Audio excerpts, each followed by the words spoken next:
Family Calendar 2026 sa mga naghahanap ng ganitong design na calendar. Meron tayo dito guys, pwede itong wall calendar or hanging calendar na lalagyan nyo ng spring. So depende, or stapler. So, depende sa method na gagawin nyo. So ipapakita lang natin yung pinaka-template niya sa Canva. Yan. So, ito yung pinaka-template natin. So dito sa template natin guys, kahit free account lang, pwede kang magagawa o pwede mo siya ma-download. Kasi itong frame na to ay free lang naman yan.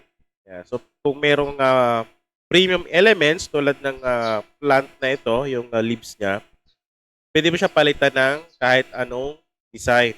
Depende doon sa gusto mo or sa clients mo. Yan. So dito, syempre, papalitan mo itong picture na ito. I-delete mo yan. So maglalagay ka dyan ng family picture. Okay? So madali lang naman i-edit yan.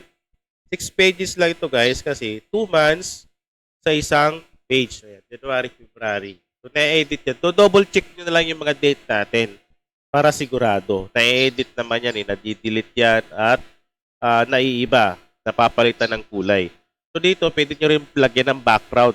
Yan. Pero mas maganda yung white lang para plain. Diba?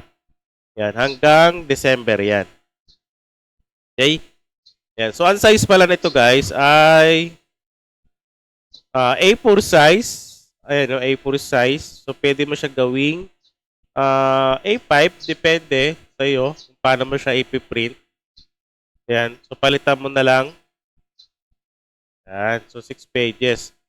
Yung materials na pwedeng gamitin dito guys ay i-check nyo na lang sa video natin. Merong magpa-pop up dyan sa video natin.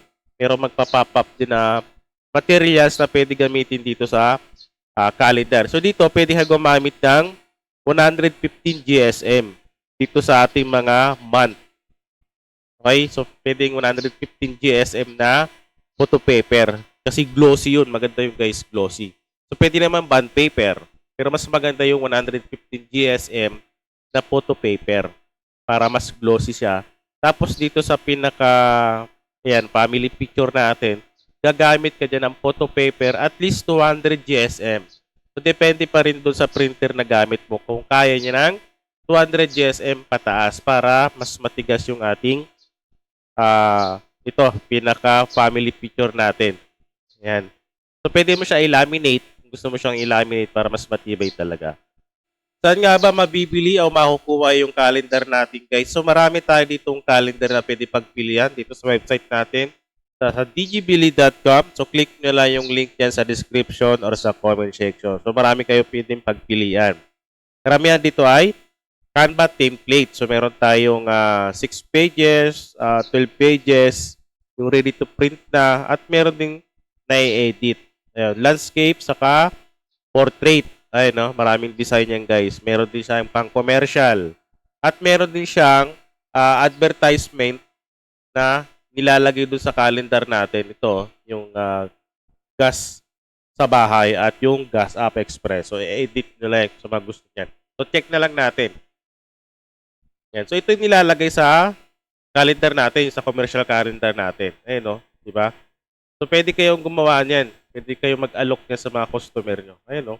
Na-edit din ito. Sa Canva template din ito. So, pwede nyo siya gamitin sa mga gusto mag-avail. Okay? So, punta tayo dun sa calendar na pinakita natin. Ito. Yung family calendar natin. Ayan. So, 99 pesos lang yan, guys. Canva template na yan. Okay? Ayun, no? Na-edit yan. So, gagawin mo dyan, kung bibilin mo, add to bag, punta ka sa checkout. Bilis lang mag-checkout dito, basta tama yung details. Ayan.